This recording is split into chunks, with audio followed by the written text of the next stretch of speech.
Before today's story, I want to ask you to do something for me. Imagine a place you visited that felt wrong.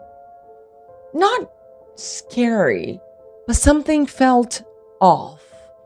Like the air was heavier than it should be. Like you were being watched by something you couldn't see.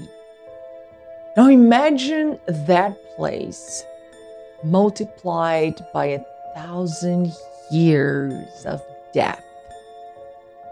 That's Tojinbo. And today, I'm going to tell you a story about Giselle, a woman who visited this place and was never really the same after that. And if you've already watched Last Lesson, good, because the story I'm going to tell you today is going to teach you something you can't unlearn.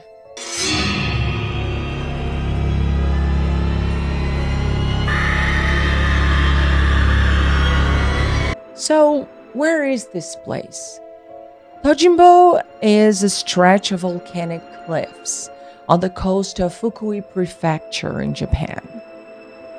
A kilometer long, 25 meters above sea level. And when you look at photos of it, honestly, it looks beautiful. Dark columns of rock, waves crashing at the bottom, dramatic sky above. But beauty and darkness often come together. The cliffs got their names from a Buddhist monk, also called Tojinbo, around the 1100s. And Tojinbo was in love with a woman, Princess Aya. But he also had a rival. And one night, they say that this rival invited the monk for drinks near the cliff.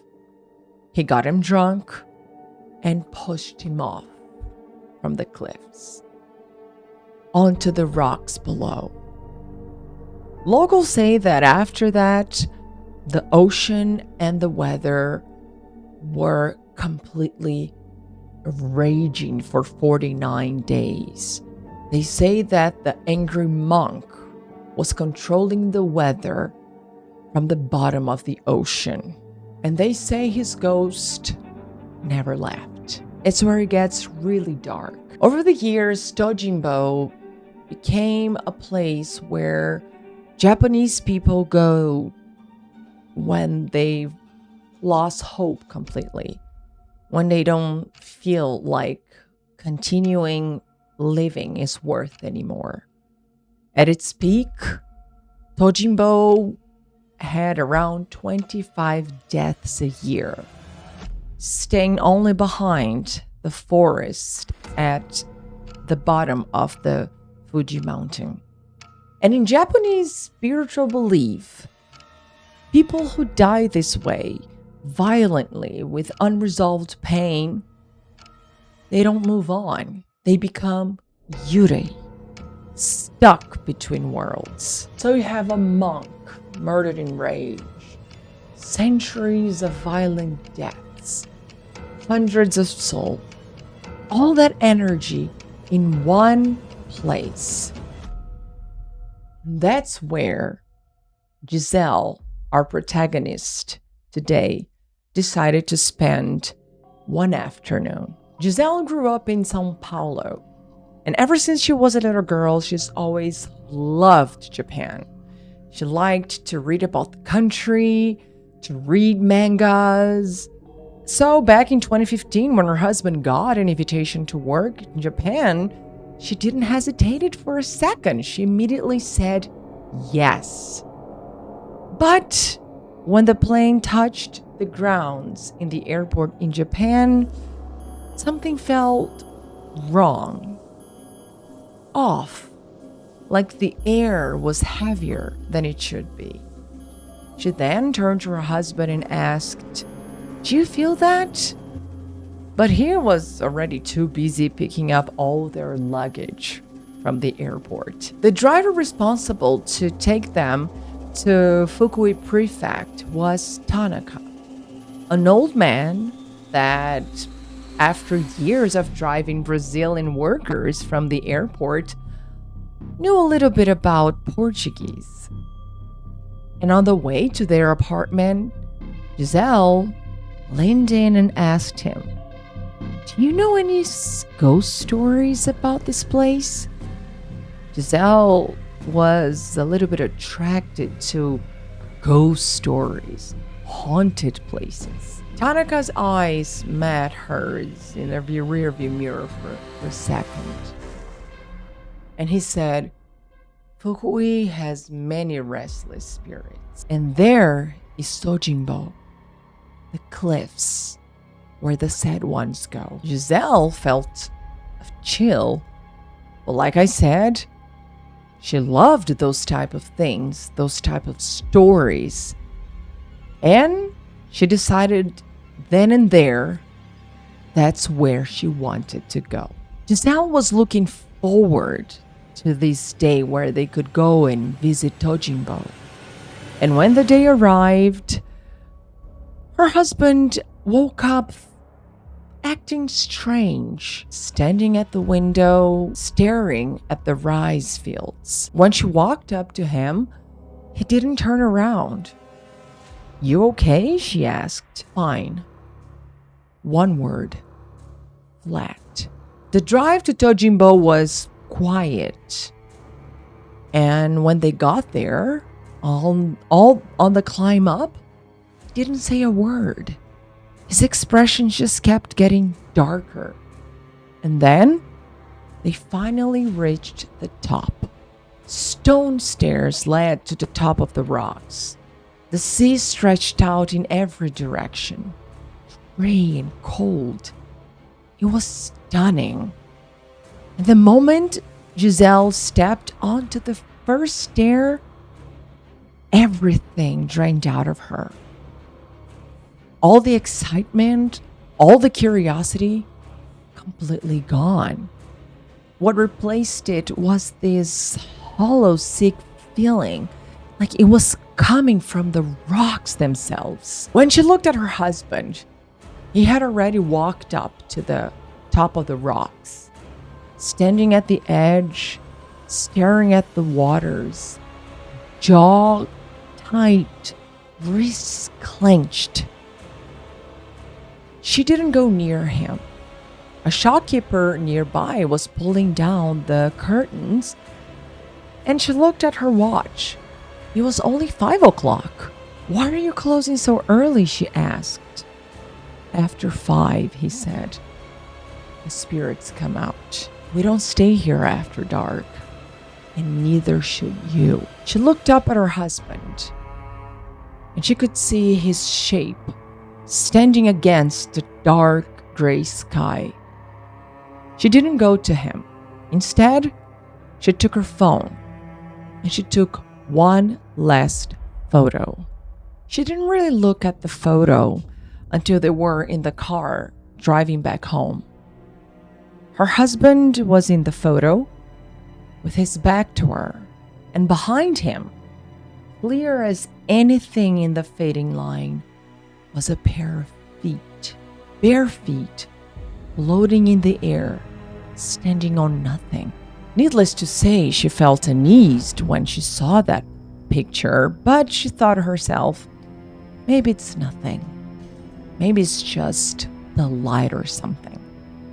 However, when they got back to the apartment, it felt wrong. Cold, darker. The paper doors kept rattling, even though there was no wind inside. Her husband, who was acting strange since the morning, went straight to bed. Not a word. Giselle couldn't sleep. She kept thinking about that photo, those feet. And at 2:14 in the morning, she got up. She needed water, something normal. She opened the fridge, and then she heard it. It sounded like wet fabric dragging slowly across the floor, deliberate, getting closer. Through the paper door, she could see a shadow forming. Something that wasn't there a second ago. She grabbed the handle and pulled the door open. Nothing. Empty floor. Still air. Then she just ran to the bedroom. She kept the door open where she could see the living room. For a time, she couldn't sleep. Minutes passed, maybe hours. And when she started to drift off, something opened her eyes. And she was there. A woman on the floor of the living room, crawling towards the bedroom. Hair hanging over her face in wet, tangled clumps. Clothes dark and soaked through. Her body was just wrong. Too thin. Bent in angles that made no sense.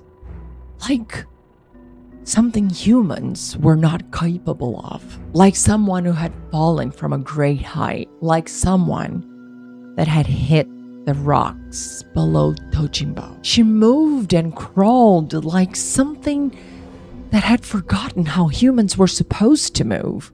Giselle, when she saw that, she couldn't move. She wanted to scream, but she couldn't make a sound.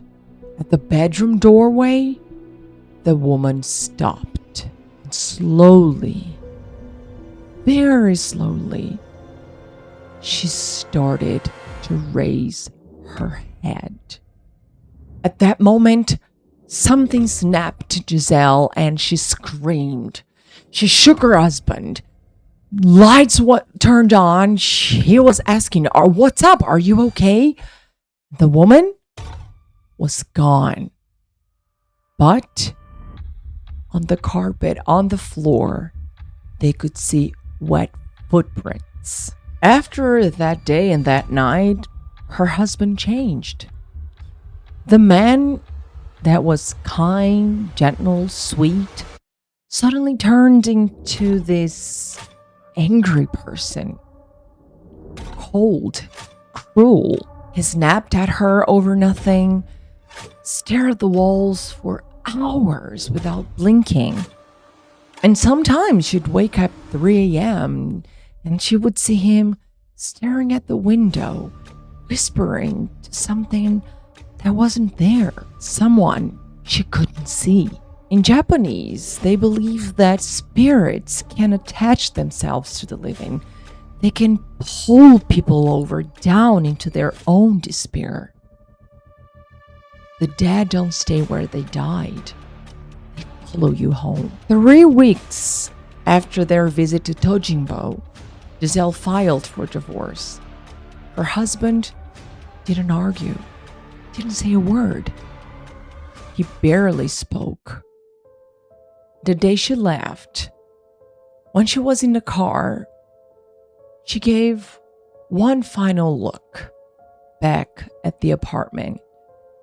And there was her husband at the window, whispering to someone that wasn't there, that no one could see. She never asked who he was talking to. She just left. Giselle thought that once she was back in Brazil, all that nightmare would be over. She'd be safe. After all, there was an entire ocean between the two countries. But she was wrong. Every single night, at exactly 2:14 a.m., she'd wake up with the same nightmare. The dreams that she was having never stopped. About 6 months after returning to Brazil, she tracked down Tanaka through the agency. She wrote him a letter. She didn't really expect any replies. But weeks after she wrote her letter to Tanaka, she got a response. His Portuguese was rough, but good enough that she could understand what he was trying to tell her. I hope you had forgotten about the cliffs, he wrote. But I can see you haven't. And I don't think they have forgotten about you either. And then he told her a story that locals knew very well, but they didn't usually share with outsiders. Long ago, there was a woman, a very beautiful woman who lived in the village, and she fell in love with a fisherman. And she thought they would marry. However, she found out that he was already promised to another woman. In despair and not able to bear the pain, she climbed to the highest rock in Tojinbo. And there, she met her demise. 3 days later, they found her body. She still walks those cliffs, Tanaka said, looking for people with broken hearts, marriages, and when she finds them, she attaches to them, follow them home. The letter ended with 2 lines. Don't go back. And whatever you do, never look back. Don't look at her face. Giselle burned that letter in her mom's kitchen and it turned to ash. That night, at exactly 12:14, she had the same dream. But this time, she decided to do something different that she had done before. She decided to look back. She started to turn around. She got about halfway, enough that she could glimpse at whoever was standing behind her. And at that moment, Giselle woke up screaming. Her mother found her there on the floor next to her bed, and she asked Giselle, what's up? What did you see? What's wrong? Giselle didn't dare to answer her mom because what she saw, she was never able to unsee it. The woman's face wasn't decayed. It wasn't monstrous. It was her own face staring back at her. Giselle still has a photo of her ex-husband with the 2 feet floating next to him. Sometimes she doesn't really know what to believe. Was it truly a ghost? Or was it just the light? Who's to say? But something makes me think. Places like Tojinbo that has so much history of pain and sorrow gathered around the place, they just don't let go easily. Even when you think you've left, parts of it stay with you. So, if you're ever planning a trip to Fukui, and I'm not telling you not to go. From the picture, it looks very beautiful. And you want to visit Tojinbo, make sure you leave before 5. And okay, guys, that was our story for today. And you have to let me know, what do you think? What was in that picture? Was it really the feet of that woman? Was it just the light? I'm very curious to know what's your take on it. And as always, I wanted to go back, listen to this story again, but this time try to listen to those ED endings we talked about yesterday and tell me if you can notice when they sound like a D, T, or ED. And if you want to practice even more, right down here at the description box, I put a link to my Substack where you can find extra exercises about ED endings and the story I told you today. I hope you enjoy this format. I hope you learned something. I hope this class wasn't too scary. And if you enjoy this content, subscribe to the channel because every week we'll have something to learn and something to practice. And I promise it won't always be scary. So that's it, guys. Don't turn off the lights. And I'll see you next week. Bye bye.